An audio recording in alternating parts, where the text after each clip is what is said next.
মাদ্ৰাসাত গৌৰব গগৈৰ বাৰ্থডে উদযাপনক লৈ উত্তাল দগাও।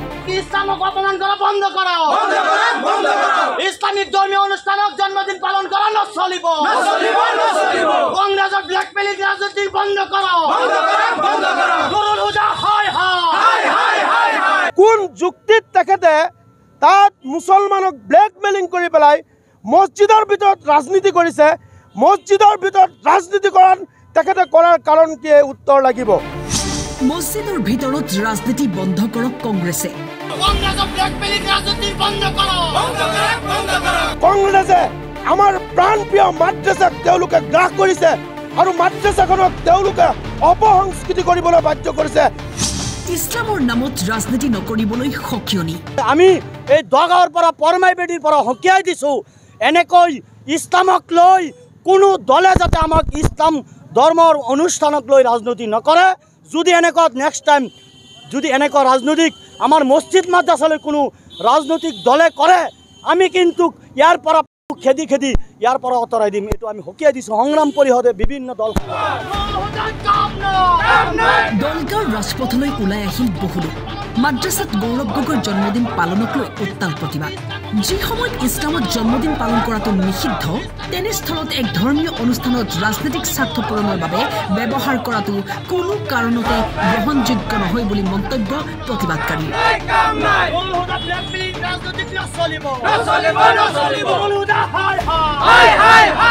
কোন যুক্তিত তেখেতে তাত মুছলমানক ব্ল্যাকমেলিং কৰি পেলাই মছজিদৰ ভিতৰত ৰাজনীতি কৰিছে।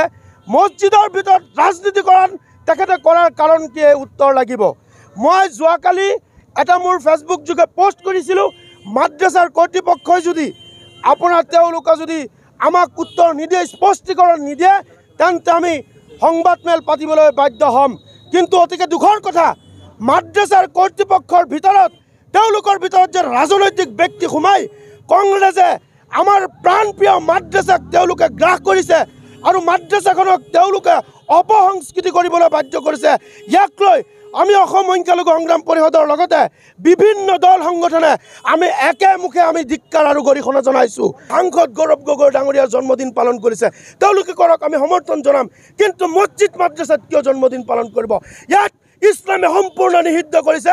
যদি কোনোবা নিষিদ্ধ ঠাইত মুছলমানৰ আঘাত অনুভূতিৰ মাজত কোনোবাই আঘাত কৰে, তাৰ প্ৰতি উত্তৰ আমি সংখ্যালঘু সংগ্ৰাম পৰিষদ বিভিন্ন দল সংগঠন আমি দিবলৈ ইছলামক অপমান কৰা বন্ধ কৰাও।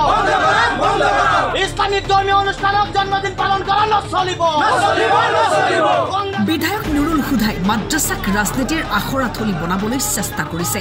ইয়াৰ বাবে ৰাজহুৱাভাৱে ক্ষমা নুখুজিলে দগাঁৱত প্ৰৱেশ নিষিদ্ধ কৰাৰ হুংকাৰ।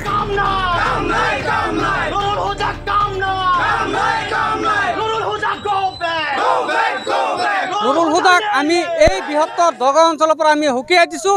তেখেতে এই বিষয়ত অনতিপলমে ৰাইজৰ ওচৰত ক্ষমা বিচাৰক, গোটেই অসমবাসীৰ ওচৰত ক্ষমা বিচাৰক। অন্যথা এই অঞ্চলত বৃহত্তৰ দগাঁও অঞ্চলত আমি নুৰুল হুদা দেৱৰ একেবাৰে প্ৰৱেশ নিষিদ্ধ কৰিবলৈ বাধ্য হ'ম। আমি এই দগাঁৱৰ পৰা পৰমাই বেদীৰ পৰা সকীয়াই দিছোঁ, এনেকৈ ইছলামক লৈ কোনো দলে যাতে আমাক ইছলাম ধৰ্মৰ অনুষ্ঠানক লৈ ৰাজনীতি নকৰে। যদি এনেকুৱা নেক্সট টাইম যদি এনেকুৱা ৰাজনৈতিক আমাৰ মছজিদ মাদ্ৰাছালৈ কোনো ৰাজনৈতিক দলে কৰে, আমি কিন্তু ইয়াৰ পৰা খেদি ইয়াৰ পৰা আঁতৰাই দিম। এইটো আমি সকীয়াই দিছোঁ। সংগ্ৰাম পৰিষদে বিভিন্ন দল জুৰিয়াৰ পৰা ইজাজুল হকৰ ৰিপৰ্ট, টাইম 8। ইছলামক অপমান কৰা বন্ধ কৰাও। ইছলামিক ধৰ্মীয় অনুষ্ঠানক জন্মদিন পালন কৰা নচলিব।